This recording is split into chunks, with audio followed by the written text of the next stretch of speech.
Well, hello everyone. Welcome to Recharge. We're here. We're so excited. The day has finally come. Thank you for joining us this evening. My name is Angie Kinney. I know a lot of you and looking forward to getting to know those of you that I don't know yet. I am a mom of two incredibly amazing kids with CF. They're actually young adults. Can't keep calling them kids. I'm the board chair here in Western Pennsylvania, which is where I'm coming to you live on this rainy night here in Pennsylvania. I am honored to sit on the National Leadership Council for the foundation and to be currently chairing our National Volunteer Engagement Committee. That's pretty awesome because engagement is something I feel very passionate about. And it's really why we've been counting down the days till today because it's all about engagement. And I'm here alongside the incredible Chad, who is here with me tonight. Hey, Chad. Hi, Angie. Thanks so much. And thanks to all of you for joining us. Like Angie said, it's raining here in Alexandria also. Um, but I'm super excited for tonight and all that we're going to talk about and hopefully get everybody amped up and excited to take on the rest of 2021. So, like Angie said, my name's Chad Reedy.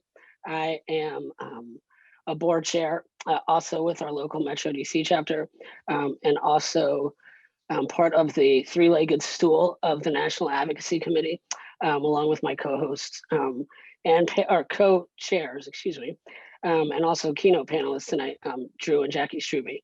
I am 39, almost 40 with CF. I have two young children who don't have CF, but they are Liam and Tate. They're 10 and a half, if you would want me to tell you, and Tate is 7.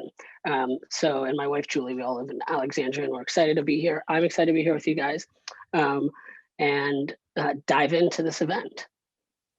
Thanks, Chad. I know I'm so excited. I'm really excited to get going. I love the name. I always have loved this name, Recharge, because it's all about engagement, right? And energy, and really answering that question about what do we do with 2021?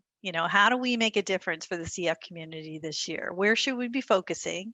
And how do we energize ourselves, right? To do that kind of work. So for me personally, that's what this event um, means to me. I mean, I have to say, my fuel and my energy for everything I've ever been able to do for the foundation comes from really my CF family, right? And I'm used to um, other years when we could get together more, and other ways that we could energize each other. So it's been a really long year, right? I mean, it's been a long year for all of us. And I keep kind of thinking about what 2021 looks like and what I should be getting excited about, where I should be spending my time.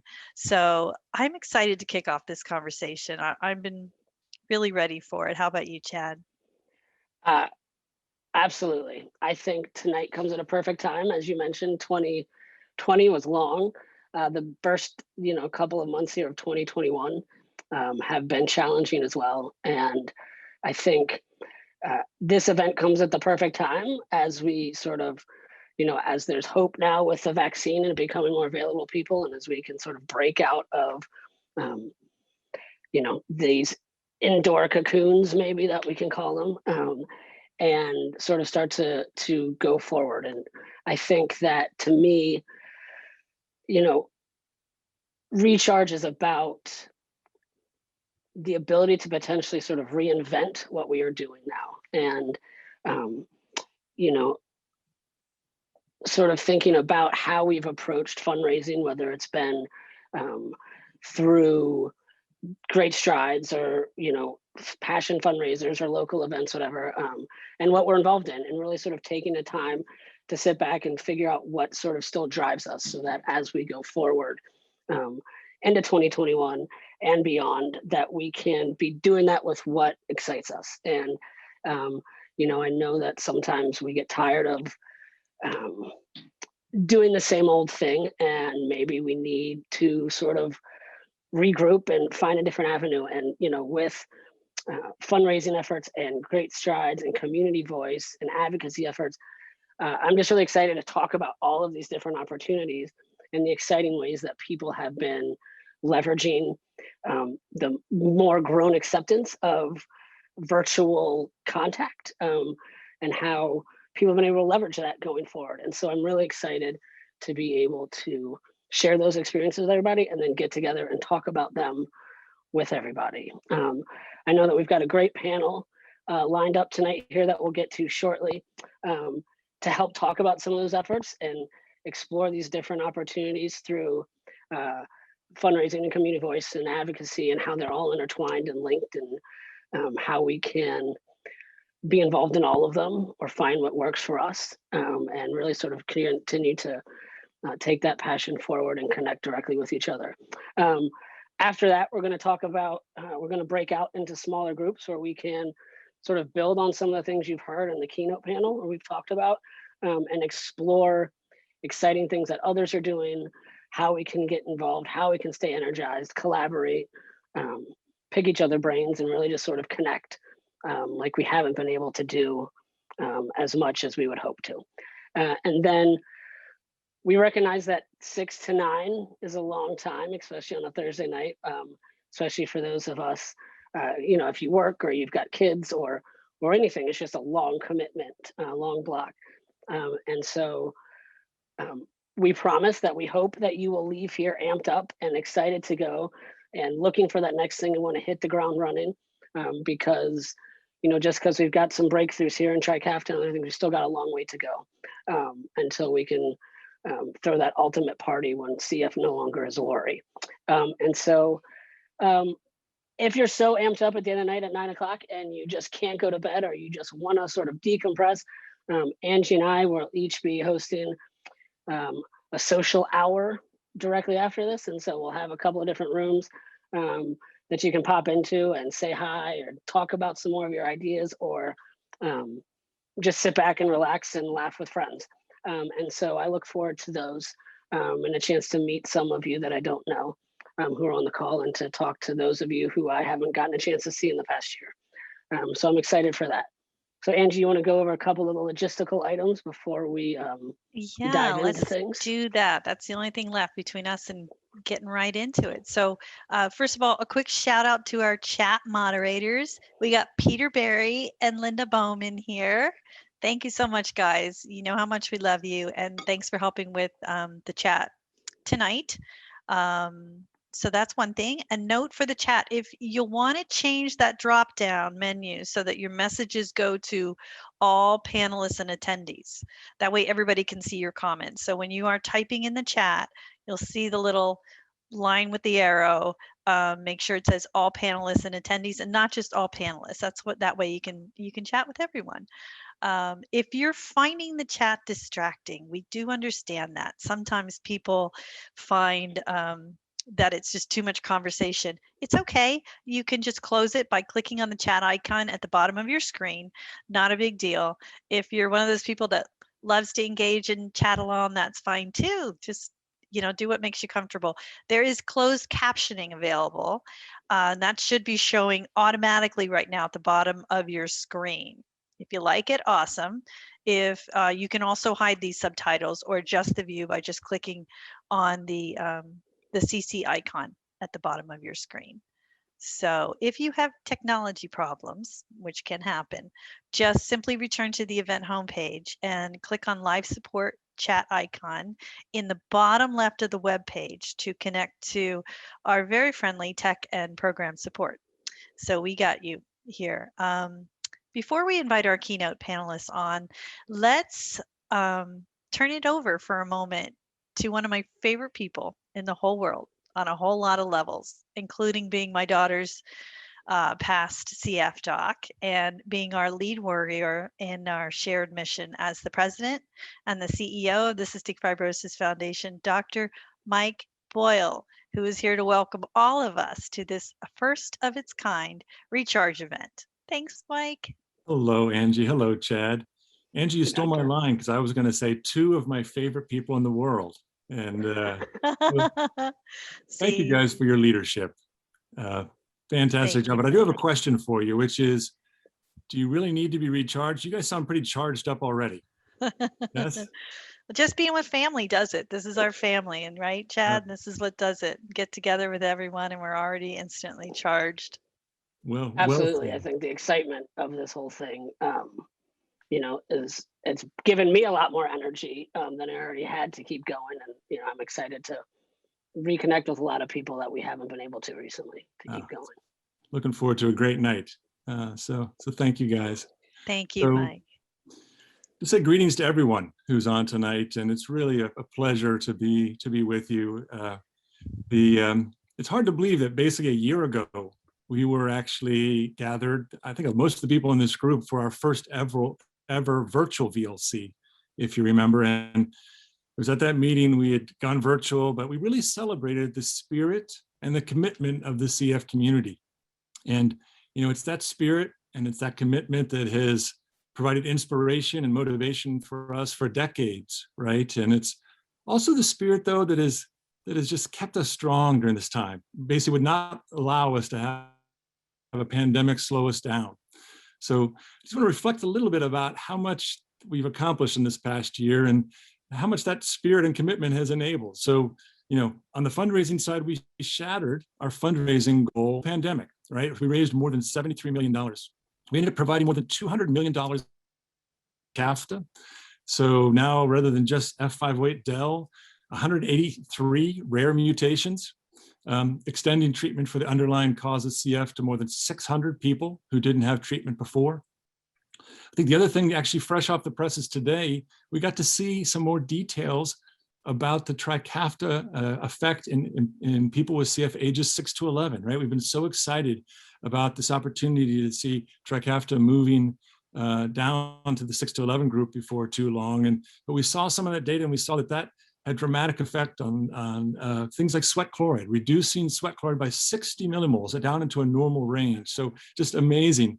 And all the while staying connected using virtual, right? Over 950 virtual events to stay connected. So thank you.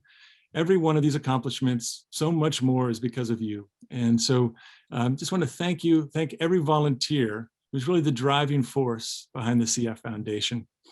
So this evening, as Angie and Chad were saying, we're back together to regroup with one another, to recommit to our shared vision and shared mission, and to recharge, right? And so judging by the energy just on the chat and with Angie and Chad up front, I know that everyone's going to leave tonight fired up for what we can do this year for the CF community.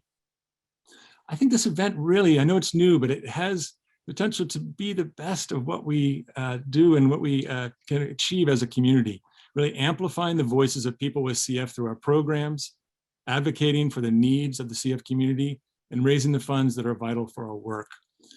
I was thinking a little bit tonight, just reflecting back to when I first got exposed to the CF fundraising community. It was in the late 1990s. I was actually at Johns Hopkins. I started the adult CF program, sort of late 90s. And, I felt like I really knew people with CF and their families because I saw them all the time in clinic, right? But I saw a whole new side of people with CF and their families at fundraising events like this one. I realized that when we were together in clinic, they were on my home turf. But when we actually got together and actually were at fundraising events, we were actually on their home turf. And I saw a whole energy and passion that was different. So I'm glad to be on your home turf today. Glad to see that energy and passion, and looking forward to a great evening. So I just want to remind us, though, for a second, why it is that we're doing what we do. So remember, cure, care, community. In every focus area, our goals are ambitious. In the area of cure, we're continuing to advance critical basic research, seeking out new collaborations in our quest for a cure and to make sure every person with CF has therapy for the underlying cause of CF. As we emerge from the pandemic, we're advocating to ensure that you have what you need to protect your health and get back to daily life. And then we also want to build an inclusive CF community, right? As inclusive as we can be. We want every member of the CF community to know that wherever your interests may be, there are ways that you can get involved in the fight. So as you participate in tonight's program, you think about how you can draw in others, how to widen that circle in the CF community. Whether you've been involved with the foundation for decades or just recently joined us, you can be confident that your contribution is going to change lives. So thank you. Thank you for being here tonight, for that time and energy and determination that each of you devote to this cause. and for the amazing difference that you make for people with CF and their families. Now let's get back to our leaders here, Angie and Chad.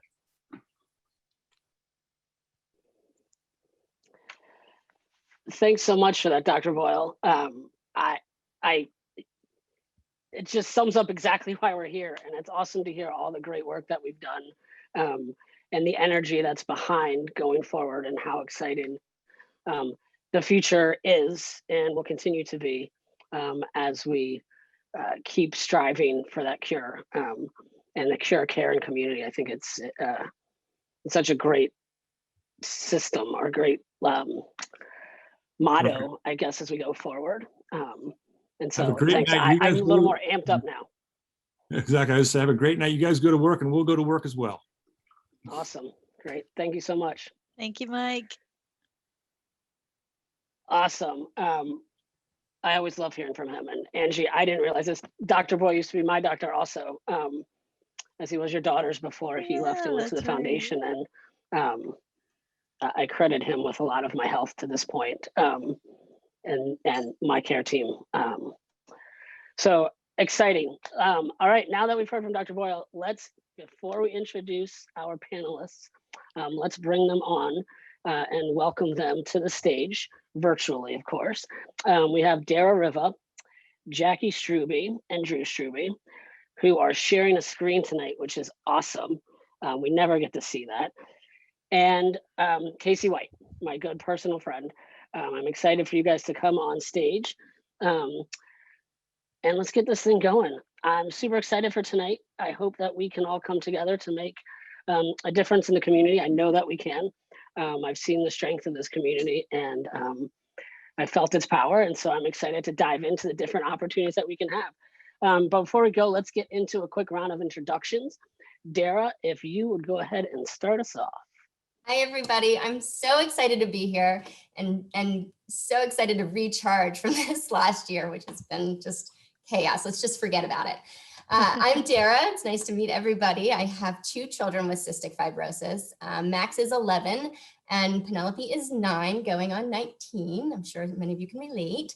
I also work at the CF Foundation full-time. I am the Director of Clinical Research Awards. Thanks for having me. Hi, I'm Jackie Awesome. Kirby, and I live in Des Moines, Iowa with my son, Major, who is 6.5. He would want me to emphasize, and we're very involved with the Iowa chapter and really proud to serve with Chad as the Foundation's National Advocacy Co-Chairs. And I'm Drew Struby. I also live in Iowa, with her and our son. I do everything she does. I just usually do it more heavily caffeinated and with a little more pizzazz, I like to think. Awesome. Hi, everyone. I'm Casey White, and I'm calling from Cleveland, Ohio. I'm 41 and 11/12. So I feel like every single day counts when you're an adult with cystic fibrosis.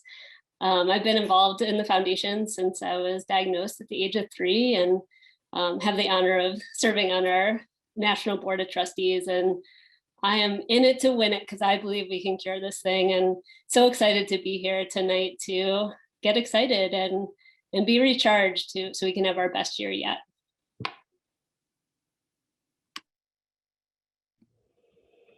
So it wouldn't be a virtual event without somebody having to remind somebody else that they're on mute. Angie, if you can take yourself This is off. the whole reason why mute. I reject the rule that I have to mute, because I never remember to put it back on. So anyway, yes, KC, we are in it to win it. That is the name of the game. Thank you guys so much for being here tonight with us. I think let's just dive in. Let's start with the big question that always connects all of us, right? It's our why. And it's where everything starts, where our conversation always has to start. Why? What's your why for doing what you do? And you know what? This year, maybe more importantly, like, how has it changed? How's your why changed? Dara, I see you nodding along. Yeah, it's so funny. Like when Max and Penelope were diagnosed, my focus was on them, right? So my why was always them.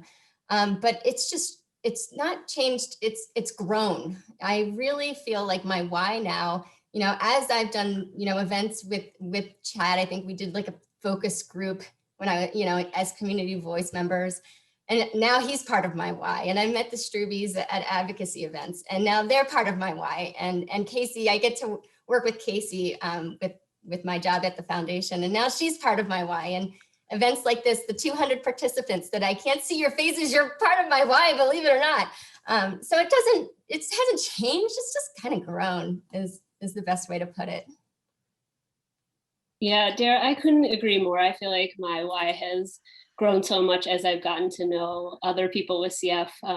Growing up, I didn't really know many people with CF, but because of BreatheCon, I've gotten to know so many amazing people in this community, and my heart has exploded in ways I could never imagine. I started because I wanted to save my own life, and then when my son was born, I was more motivated because I wanted to make sure I could be there to celebrate his milestones. But now that I have friends with CF that matter to me more than I could ever imagine, Chad is one of them, of course, I'm just more motivated than ever to find the answers for those who don't have it, and to really get to that, our ultimate goal, which is our cure. But I'm also motivated by this incredible community and everyone who's here tonight. And, we're a small, rare disease, but to steal a line from Mary Dwight, we always punch above our weight class when it comes to advocacy and community voice. And also we can raise a lot of money in some really tough circumstances. 2020 was hard, but we rose to the occasion and crushed our $65 million goal. And I cannot wait to see what we can do together in 2021. Yeah, Dara, I would echo what you said, where it just kind of always evolves. I think, when we first got started, obviously the first time we reached out to the foundation was because of our son.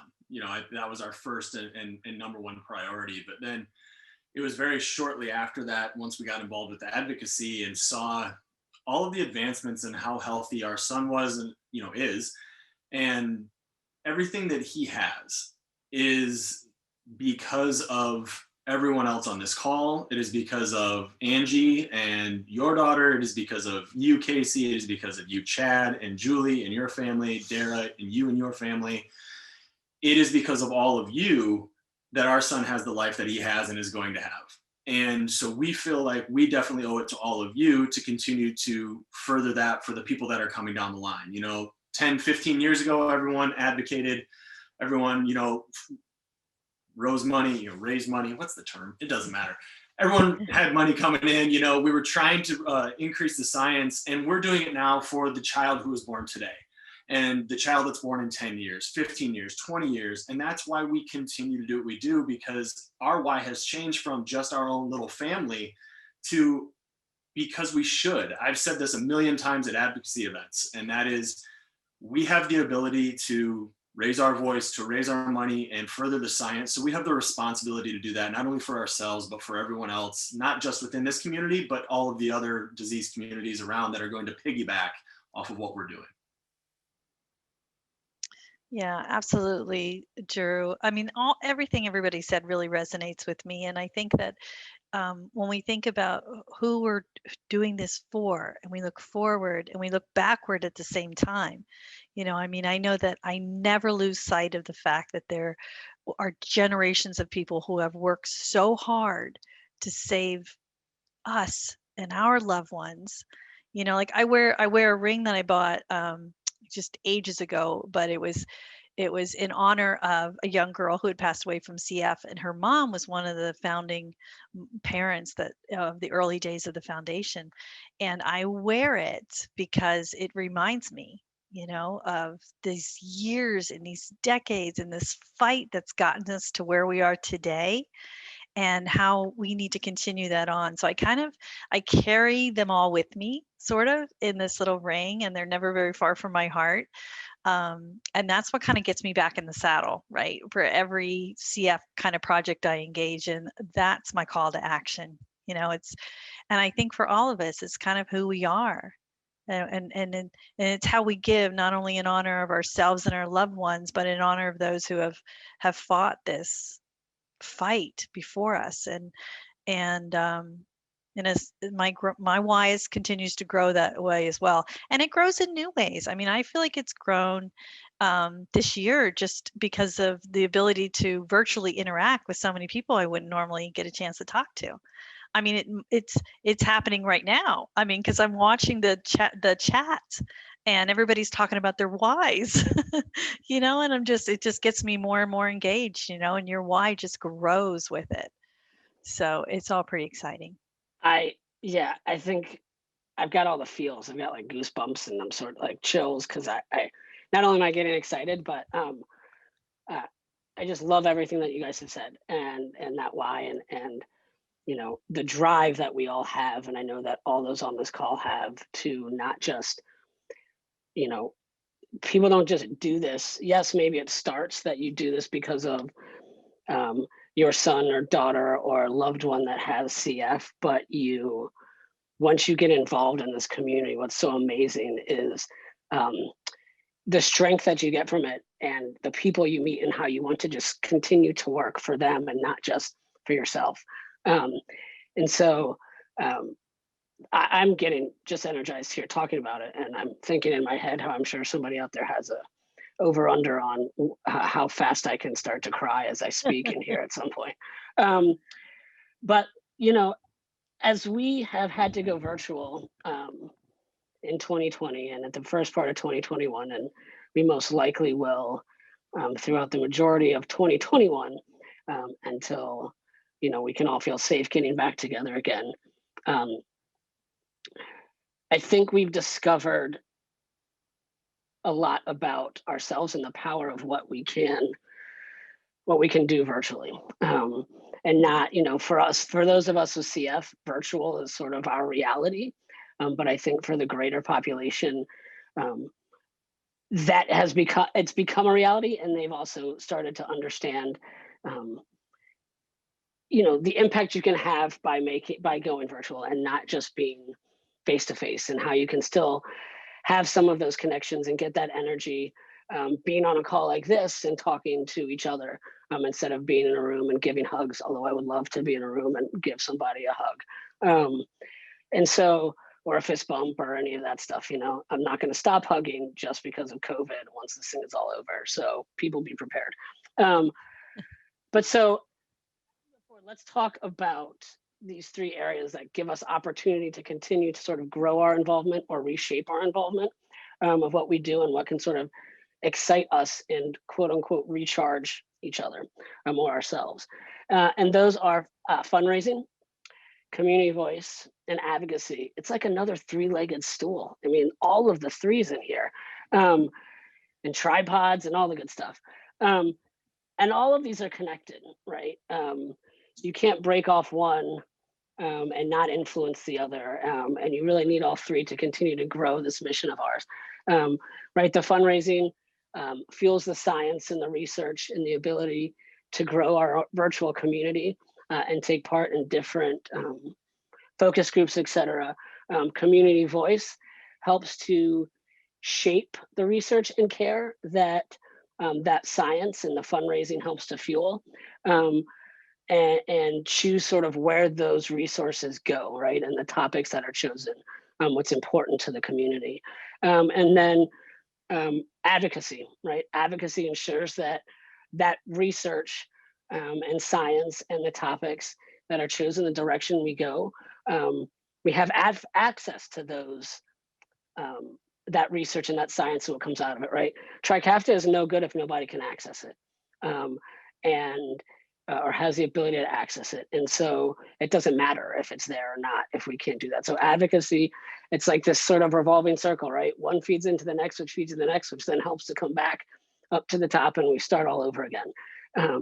And so, advocacy is not just CF related. We talk about the NIH and the FDA and making sure that they're well funded so that they can approve Trikafta in record time.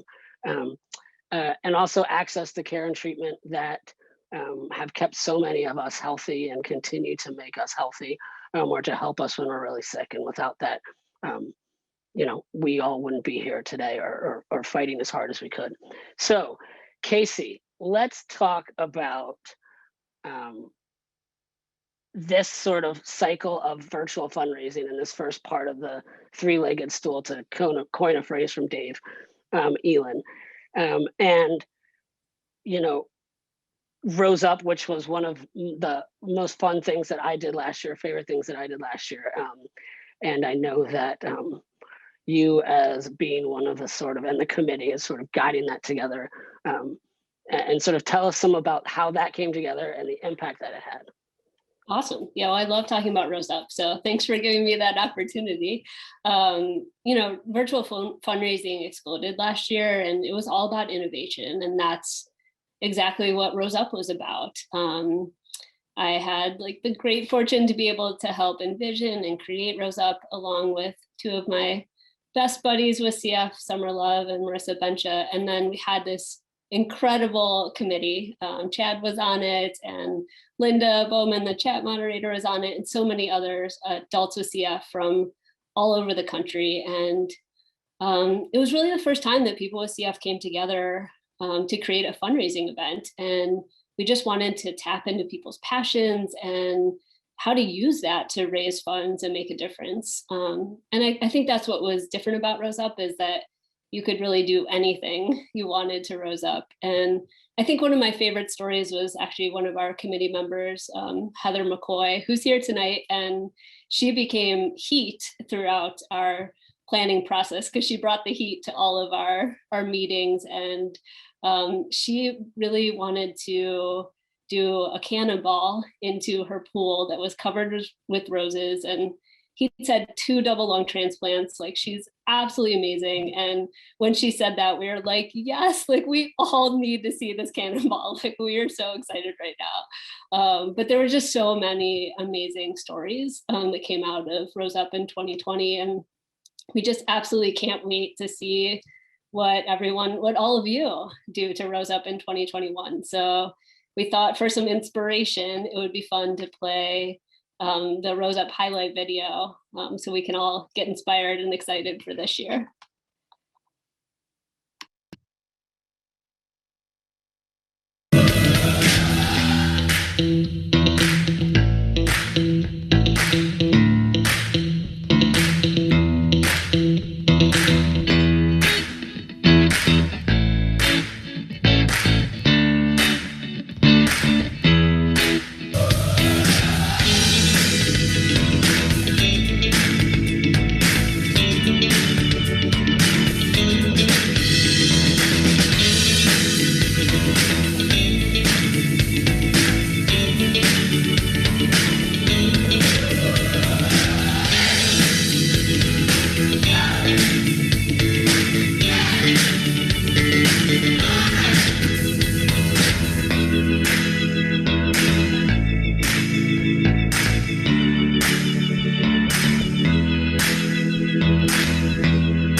I love that video. I don't know, Chad, is it happening yet? Is it? Not yet. We're getting close. We're getting close. Okay. Just I had the 6:35 time on the so. I love that video though. And I think that we really saw a lot of creative approaches to fundraising. I know the Maryland chapter usually did a cooking night where they, sold tickets and you had your meal cooked at your table for you. Instead, they turned it virtual and they had the meal kits delivered to your home and you watched along virtually with the chef and cooked along. And that was a lot of fun. I saw trivia nights go virtual. I saw my friend Sue from the Maryland chapter. She started making masks and she raised $5,000 making masks for folks. So, we've seen all of these changes and people getting creative in response to these weird times we're living. It's been fun to watch. I agree. I think it's so cool the way that some people have reinvented sort of the situation and found a new way to raise money that's different than they did beforehand. And so really sort of grasping the moment and trying to do good with that moment instead of just sitting locked up in their house, sort of wallowing that we can't all be together, right? There's definitely a time for that. I definitely sat and wallowed that I couldn't move around as much, and that Teen Advocacy Day was canceled this year, and all this stuff that I was so excited for. And so there's definitely some wallowing, but you know, there was sort of that like grab the bull by the horns, to use not a very favorite analogy of mine, but and just sort of get going. I thought it was awesome. And being Rose Up and involved in Rose Up was amazing. And I'm very grateful for the opportunity to participate in that, and think how wonderful people I met and experience that I got to have. And so I would love to hear from, you know, the rest of you guys of what some of the creative things that you have seen or been able to be a part of this year, or what you're looking forward to coming up this year, if it hasn't happened yet already.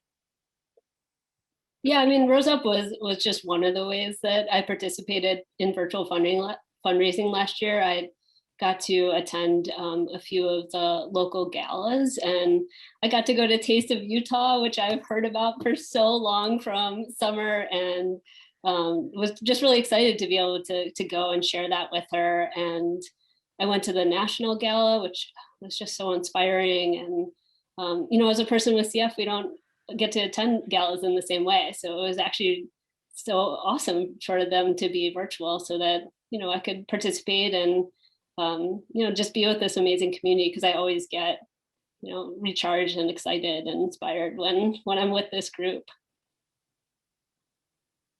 Yeah, I think, you know, the thing I'm most excited about coming up here is to see the creativity from everyone in this community, because I really think that's the crux this year, right? Is how creative can we be with what's going on this year? You know, we've seen things like Shamrocking grow from a passion fundraiser into one of the largest fundraisers we have in the entire country. You know, we've seen walks, we've seen climbs, and they all started as passion fundraising. And I think that's still where the majority of our money is raised every single year outside of Great Strides, right? So I think it's going to be great to see what everyone does with the things that they're passionate about, and finds ways to get adults with cystic fibrosis, the cystic fibrosis community involved, but then just where they go with the creativity and how they take what they've done that they care about and just take it to that next level. And I think we could see the next, you know, climb, the next Shamrocking be born out of this entire thing.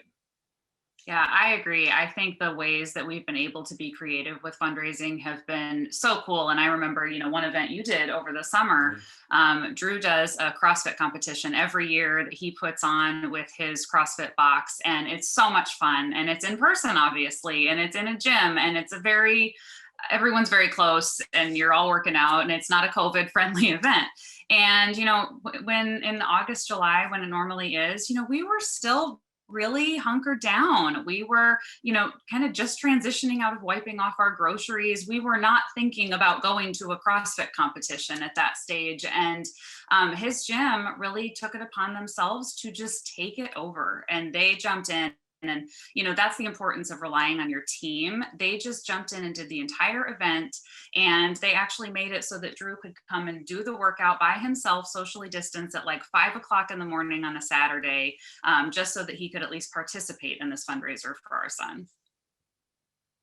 I love that story, Jackie and Drew, and that your gym stepped up for you. And I had a fundraiser at my CrossFit gym too, like previous years, but we need each other, and it's amazing when people step up for you. And it was really fun to see all the ways that people embraced the challenge of 2020, and you know, how like Great Strides became Great Rides, and there was all sorts of, you know, virtual bike events, and then, you know, Rose Up as well. And I think the ability to make virtual events your own was like really inspiring. And you know, I know for some people on the Rose Up committee, they were like a bit hesitant at first to fundraise, but when they were able to do something that they loved, they just found how easy it was, and that people really embraced it and they wanted to get on board. And I think fundraising just felt more accessible because you could do it right from your house.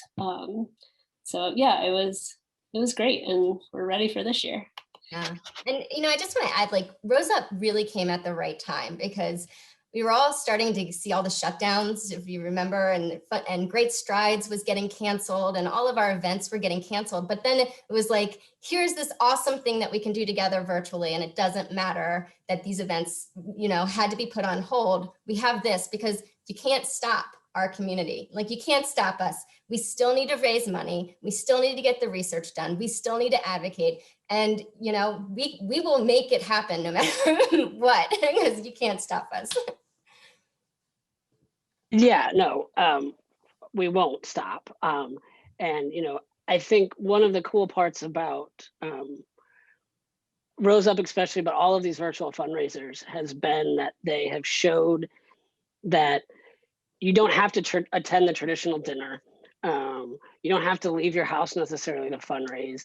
And, you know, Rose Up specifically showed that, like, you know, big or small, like, you're making an impact and you're inspiring others, or you're raising money. And one of the cool things to me about sort of this virtual part of things is that allows us to share other people's stories, right? When we're local, you hear a lot of sort of, you only interact with the people that you typically see at all of these events year after year, right? And so you hear sort of those same stories, or you tell your story over and over. And events like Rose Up and other ones that have gone virtual, Casey, like the Taste of Utah, those kinds of things, it allows you to hear other stories and to use those stories to help further the mission and bring other people into the fold that may not be able to get into the fold, and more voices, which is really exciting.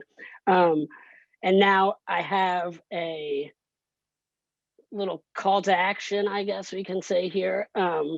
As you're looking for more ways to make an impact in fundraising, if you want some new ideas, or you're looking for something different to do, you can take 2 simple steps right now. You can take out your phones. I give you permission. We won't be upset, although we can't see any of you, so it doesn't really matter if you're on your phone or not.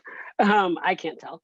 And you can download the new Fight CF app from the App Store, Google, Apple, whatever your favorite is. Download that and then register for CFF fundraising event. So you can do that right now as we're talking. There you go. You can see a picture of it on Drew's phone.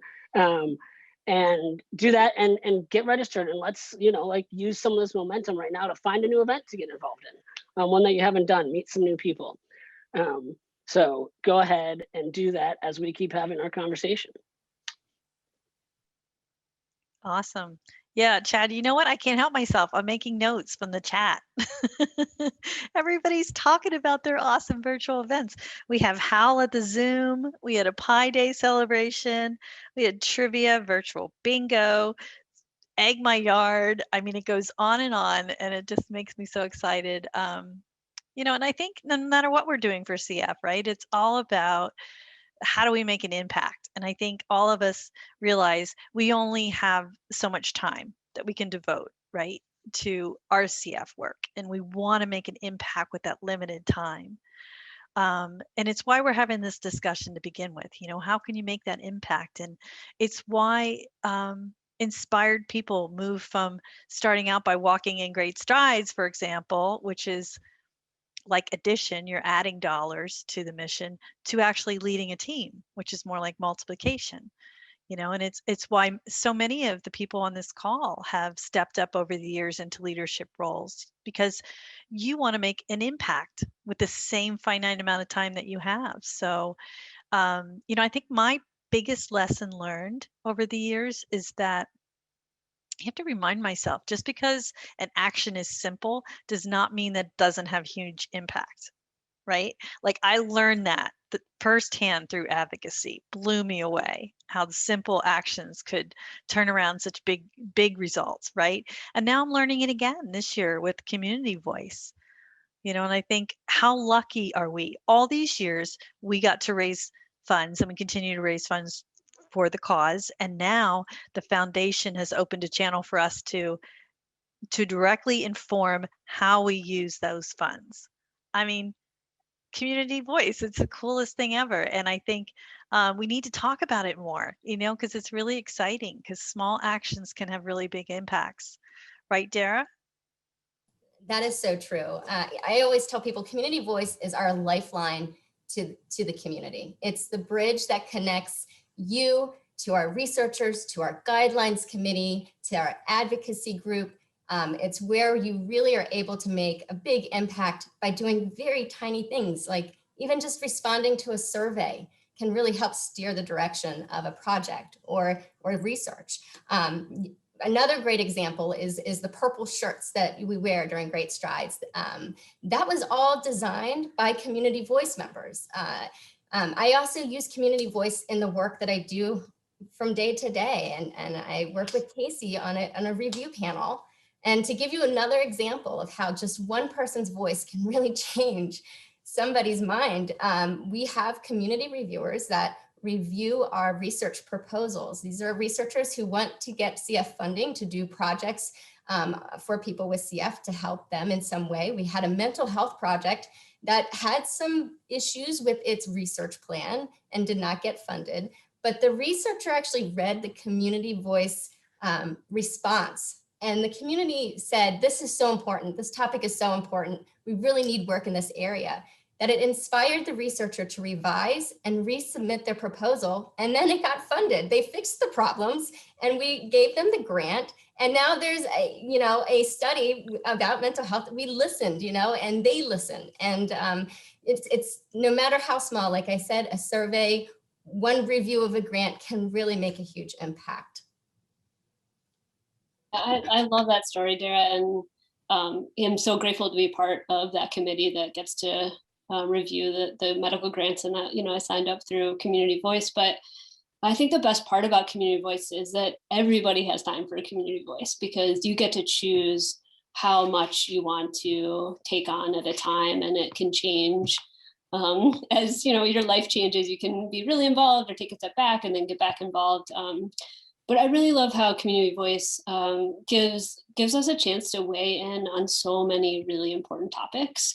I've seen surveys and focus groups with so many different issues like insurance and food insecurity and pregnancy and CFRD and telehealth and mental health, like just to name a few. I mean, there's so many ways that we can provide our input, and it really matters. So everybody join Community Voice. It's the best. It's like a giant charcuterie board, right? With like a ton of options. There's something for everybody in Community Voice.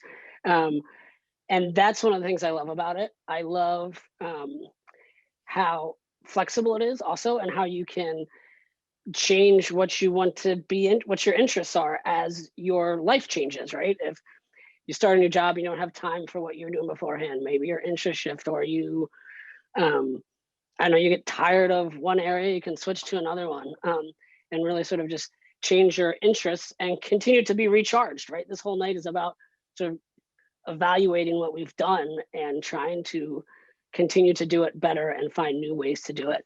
And so I think it's really awesome and a great way to be involved. And we know that not everyone tonight is involved in Community Voice, even though a lot of us may think we are, because we're so involved with the foundation or the local chapter that we just assume we're a part of Community Voice. But unless you've actually signed up, you're not. And we've checked some roles and who's on the call and who's in Community Voice. And Drew, we found out that you are not signed up for Community Voice. Of all the people that you do, you're not signed up. So no, you're not. We have proof. What? Well, then how do I get signed up? How do I sign up? You can do it right now. It literally takes 90 seconds to sign up. To get the link to sign up, I want to make that clear. If you text FIGHT CF to 96387, it literally will take you about 90 seconds to do that. You'll get the link. Don't fill it out yet, or you can fill it out while we continue to talk and the night goes on. But really take some time to select the interests that you have and fill it out as best as you can to get as much information. And that way, what the foundation sends you will be tailored to what you are actually interested in. And so go ahead and do that as you go. If you already signed up, see, look at that, so quick. If you already signed up, text another friend, text friends. You don't have to have a direct connection to CF to be involved in Community Voice, right? It's really for anybody and to help us shape and guide what's important to this community. And so, spread the word if you're already signed up. If you're not, sign up, and then convince your buddy to sign up, or a friend, or your spouse, or brother or sister. So now that we're getting you all to sign up for Community Voice if you haven't, and Drew, sorry to call you out, but I'm glad we can get you signed up as well. I'm glad you signed up. Let's talk about advocacy. Obviously something as a co-chair that is very close to my heart. And as somebody who, I don't even want to try to calculate what 39 and however many months I am, but it's close before I turn 40. You know, having access to all of the care that I have been able to receive, and now having access to Trikafta has made a huge impact on my life. And I know that the work that we do on the advocacy side is important to make sure that we maintain that and to try to make these things as easy for people to obtain as possible, and you know, to cut down as much red tape as we can through legislation and just sharing our stories. So, Jackie, advocacy, how can people get involved? How did you get involved initially? What are some of those like tips, because you're a master of tips and all these great little ways to do advocacy in small and subtle ways, but also continue to make such a big impact? Yeah, thanks. When we started with advocacy, it was as simple as, would you go to March on the Hill, which for those who don't know is our annual advocacy event that we do in DC each year, normally in person. And we went and we just got bit by the advocacy bug. And kind of like Drew mentioned before, it's that paying it forward. You know, Major was able to easily get something like Pulmozyme in his hands because of the work that was done in all the years before he was born. And, you know, the thing I really want to remind everybody is that events are really cool. In-person events are really cool. March on the Hill is fun, and Teen Advocacy Day is so much fun, but they're moments. They're moments. 363 days a year, advocacy happens at home, on your couch, laying in your bed at night, watching TV, watching Netflix, whatever you're doing. It happens in district meetings, usually in person. Right now, maybe they're virtual, but most of advocacy is done at home. It's following all of the representatives in your state on social media. I tell everyone, follow everybody. Don't care if you support them or not. You need to know what they're up to. Sign up for the email list of your own representatives and your senators. Make sure that you're just staying tuned into the news. You can set any app to be, you know, I want to hear about healthcare policy, and just stay really engaged in those spaces. And just remember that every single person has a story, and what better time right now than to really hone that story, whether it's through, you're going to need it for Great Strides, you're going to need it for advocacy. Telling your story, you can only get better with time, and you can't mess it up. We always say that you absolutely can't mess it up because it's your story. There's plenty of ways to get involved. You know, many people on the call may be new congressional captains, which is a program we are very excited about. So we'll have a representative to sort of lead each congressional district. We have a continued call to action that we've been kind of working on over the last year regarding paid family and medical leave. You've probably seen a lot of action alerts if you're already signed up for those for people with CF and their families. And right now, I really want to focus in on the call to action that we have, which is to share your Affordable Care Act stories. How has the Affordable Care Act impacted your life? And I especially want to just call out to people who might think, you know, it's so-and-so's story, you know, maybe it's my loved one's story to share. You have your own version of that story. I tell it as a mom. I can't speak for Major, but I can speak for me, and he'll share his story one day. And I can't tell the same story that my own mother tells. And, you know, honestly, when I first saw the Affordable Care Act call to action, I thought, well, Major was born in 2014 and we already had the Affordable Care Act in place. What's our story? Our story is that because of the Affordable Care Act, he's had a pretty worry-free insurance life having CF, and that's our story. We don't want to lose that. We won't lose that. So we're going to keep fighting. Make sure that you just get involved with advocacy. It is going to become one of your favorite things with the foundation. Okay, so I feel like I'm the call to action guy here, which is totally cool because I love that.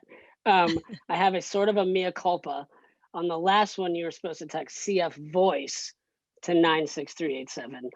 That's to get signed up for community voice. The Fight CF one, which you can also do that now, is to sign up for action alerts. That one literally takes 90 seconds and you like have to fill out an email, but it does not take long. There's the correct one for advocacy. The other one was for CF voice. My apologies. I hope if you are not signed up for advocacy alerts that you will do so. And if you are signed up for action alerts, pass it to 2 or 3 people as we're talking here right now. You know, take out your phone, text, you know, 2 or 3 of your friends or family or whatever, and say, hey, I don't think you're signed up for these. Sign up, because the larger our voices, the more power that we have. And as Casey alluded to, Mary Dwight always likes to say, we punch above our weight class. So let's make that voice even stronger. Awesome. That's wonderful. Both links are great, right? And even if you clicked on the wrong one, just do them both. Yeah. You know what? This is, you know, it's not uncommon at all for people to have like amazing stories when it comes to advocacy, right? Casey, you were talking about that the other day about the 4th of July parade. Yeah, you know, when I've been involved in advocacy for like probably a decade, and I remember when I first got started, I was like kind of overwhelmed actually, because I didn't really understand like the ins and outs of all the bills. Like I felt like I was like kind of solid on the Constitution, but like that was sort of the extent. But I've learned like so much about the policy space by being involved in advocacy, and that's been an added bonus. But I think what I learned most is that all I really needed to do was tell my own story. And I felt I could do that. Like I know my own story, I can tell that. And that's actually what really matters. And it's really empowering to be able to tell that story. And, you know, 4 years ago when the ACA was up in the air, like, it was an unsettling time for our community. And we went full force, like our advocacy group, like we just went at it. And yeah, the story you were talking about, Angie, was a CF grandparent who was talking to a senator at a 4th of July parade about her grandchild and why the ACA was so important. And that senator changed her vote, or was swayed to vote to keep the ACA. So you just never know when it's going to be your story that makes the difference. And we all have amazing stories to tell. We're the best story in medicine, right? So the more we can tell it, the better off we'll be. It's so true. And it's not uncommon for people to come up and share these amazing stories in the advocacy world, right?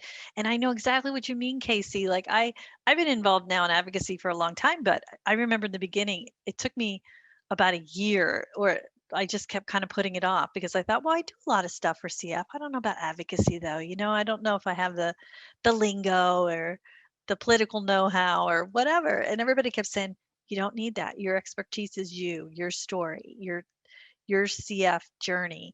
And I didn't really buy it completely until I got into it. It's like, it's so true. That is all you need. You know, you don't need to have a particular expertise to get involved actually in advocacy, fundraising, or community voice. I mean, you are your skill set. Yeah, It's as clear as that, right?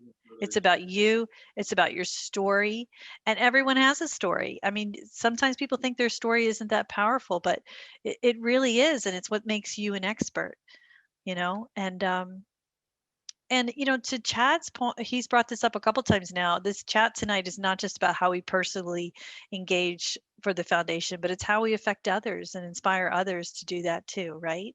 And even to share their stories through these efforts, really. I mean, I think as leaders for the foundation, I think we should really look at everything through that lens. You know, it's all about multiplication. How can we increase our impact exponentially?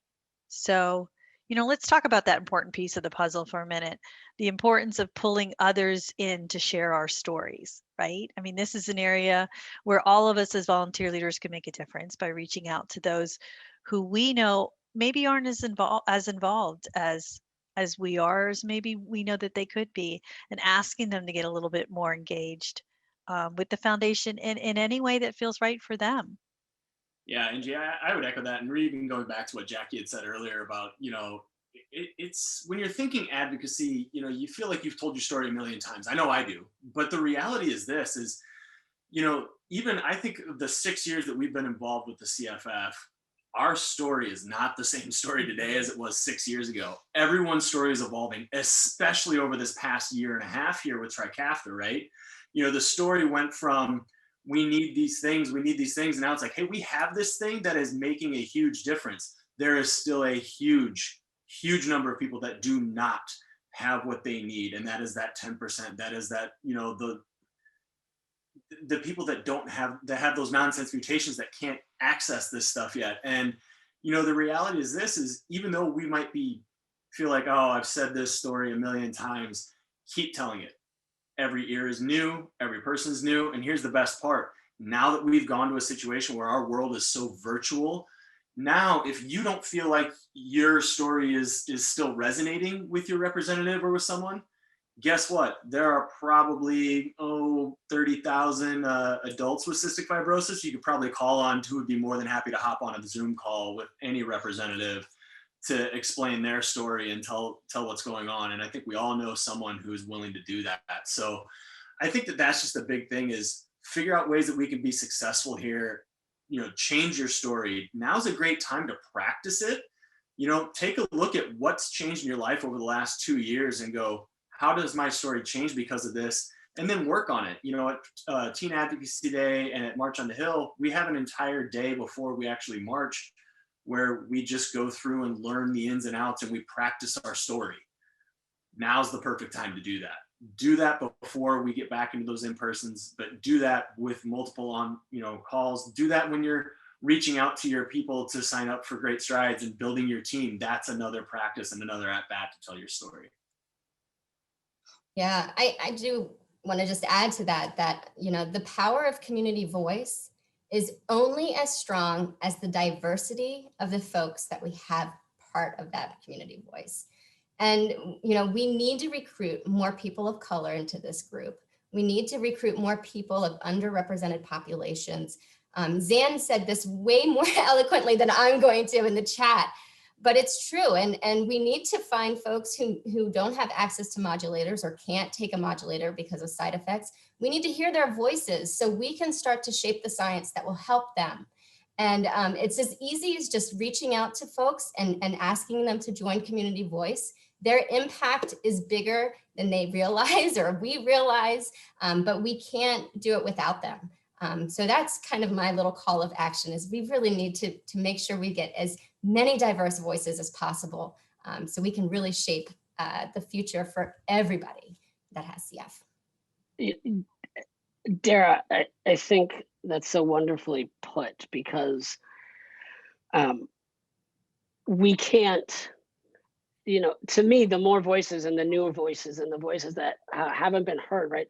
That's part of how you get recharged also in this, right? Is if you can bring in or know somebody who doesn't really ever share their story or hasn't been involved or hasn't had the opportunity for whatever reason that is, or is an underheard voice, right? By bringing that story up and that voice, right, that inspires other people, and it makes you more excited because you're hearing something and how this community has impacted them or the disease has impacted them.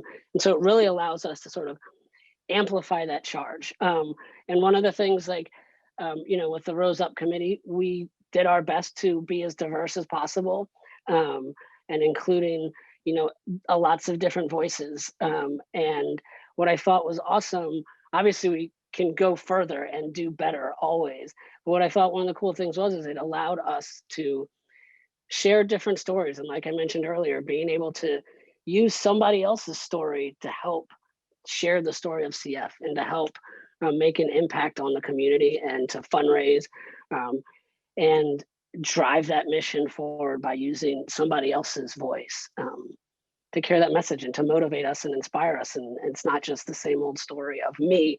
I don't want to say that, right? But like, my friends have heard my story 100 times or more than that, thousands of times probably at this point. But being able to share somebody else's sort of re-energizes them or recharges them, if we're going to stick with this phrase. Yeah, one thing I have really found is reaching on my Great Strides team, not only to encourage some different ways to fundraise, but I use my Great Strides for advocacy too.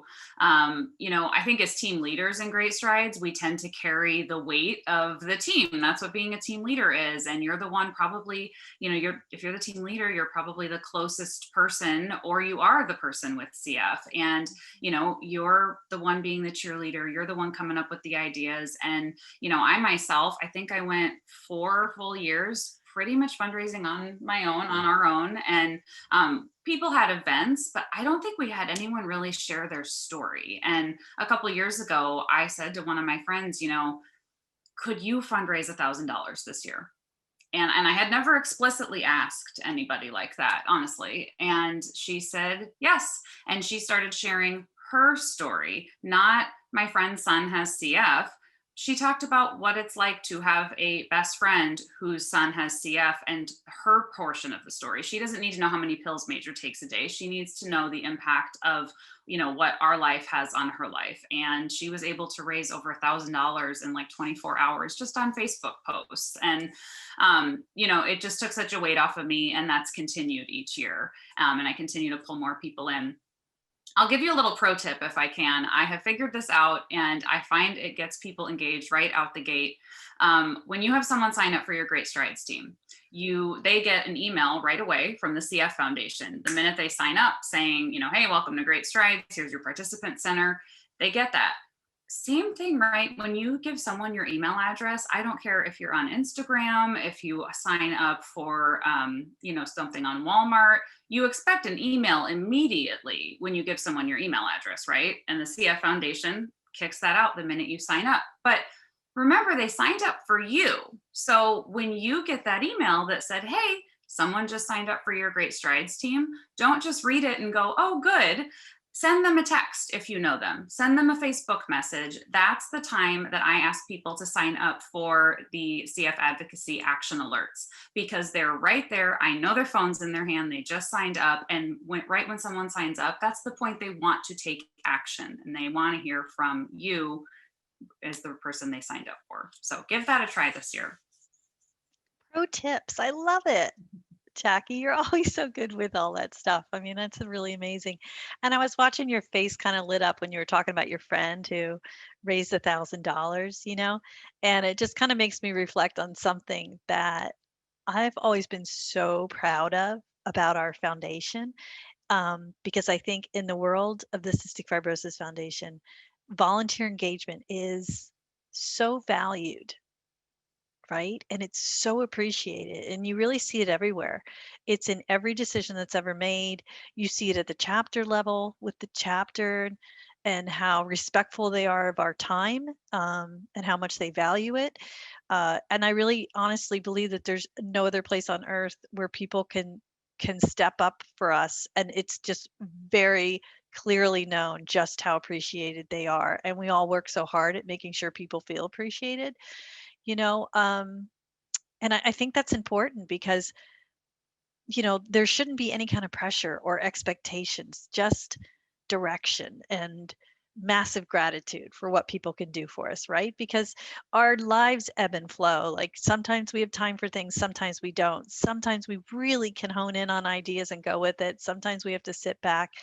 And I think, that's really an important place to put your mindset, because guilt and pressure is just counterproductive, and I think to what we're doing, right? And I think that maybe it's rooted in the fact that our community really understands. In the CF community, everything is sort of subject to change, because in a CF family, you never know. You could commit, you're all in on something, and CF happens and everything gets thrown out the window. So I think we're used to functioning that way, right? Like we have to just have it match our life, which is good. And it's sort of just an innate part of our culture here at the CF Foundation to understand that there's that ebb and flow, and that we just do what we can do to accomplish as a volunteer. And it has to match our life. It has to match that year, that month, that week. It's not an all or nothing situation. So I think that we should never let guilt or pressure to do more for the foundation ever play a part in our role for what we do in the foundation. It's something we can check ourselves on, right? And just make it what we want. Like my friend Mary DeFalco, who's a CF mom, she always tells her kids, you are the author of your story, right? And likewise, I think we're all the author of our own stories.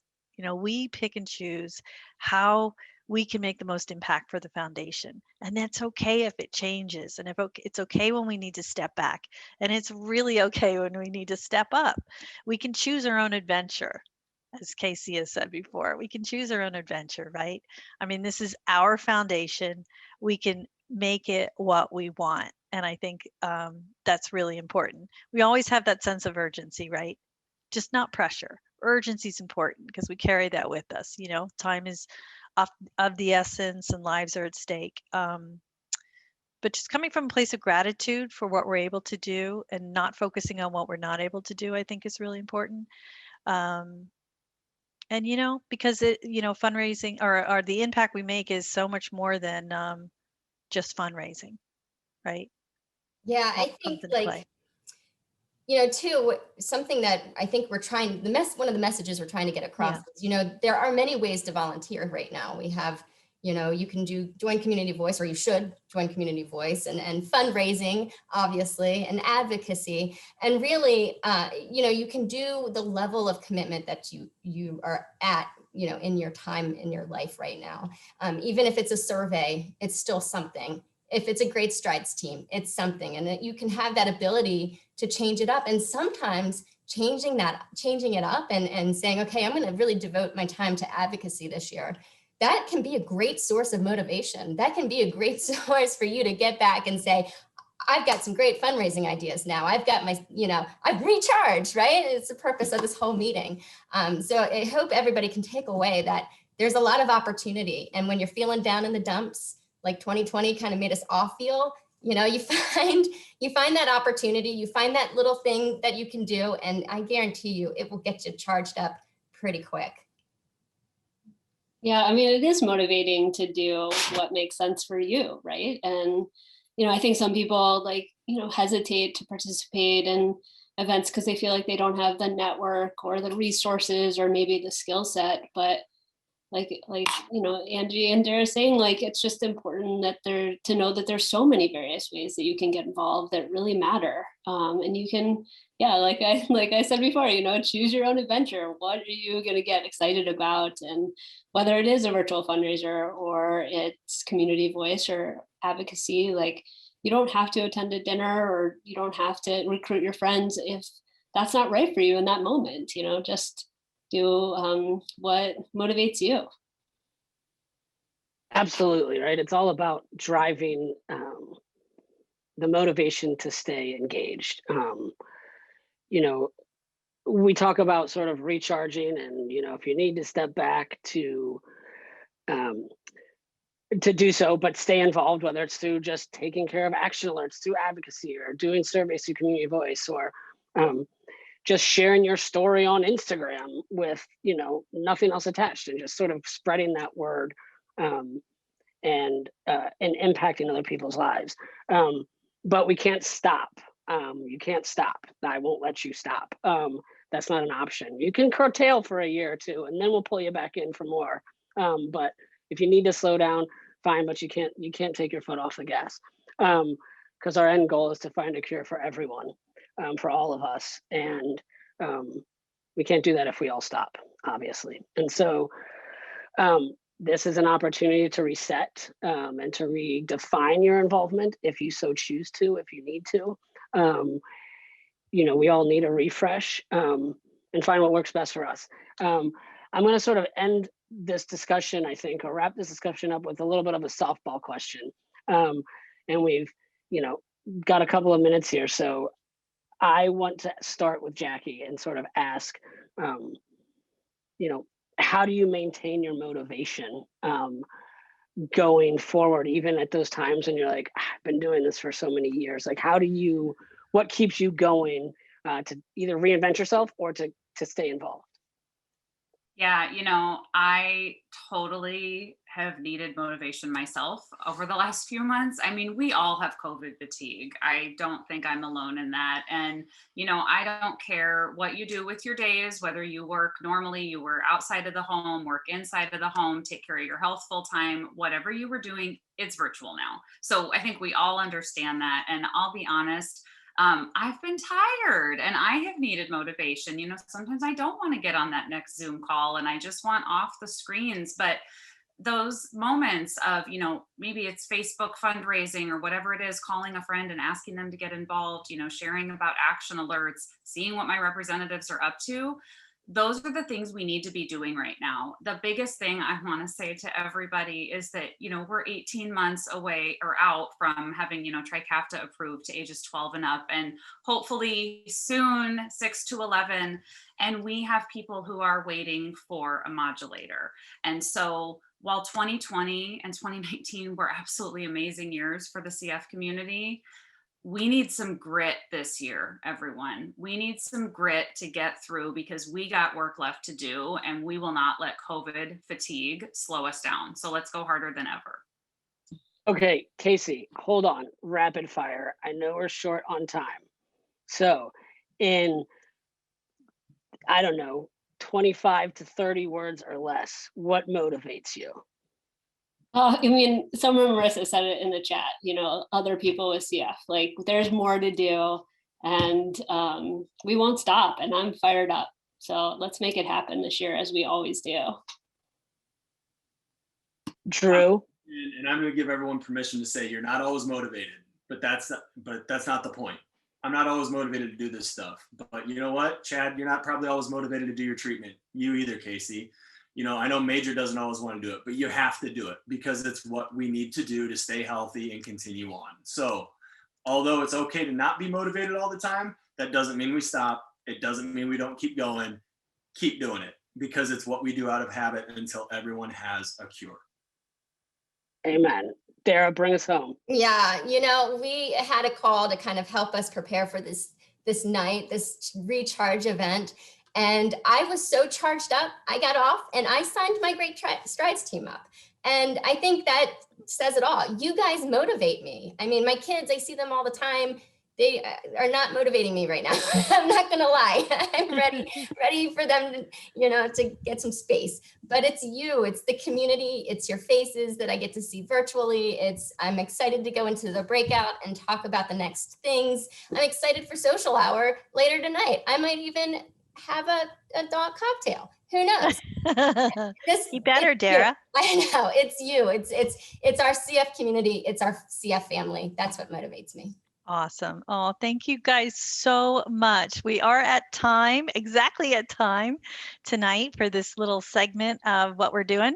Thank you to Dara, Jackie, Drew, Casey for speaking so openly with us. And thank you again to Dr. Boyle for his opening remarks as well. But we are so not done. We've got lots in store for all of us tonight. And I think the fun thing about it is that we are going to be able to get together, right, in our smaller breakout groups and actually talk through some of the stuff. We can keep the conversation going. So this is wonderful. We can hear more from everyone else on the call. Bye. Thanks, everyone. Bye, guys. Thank you.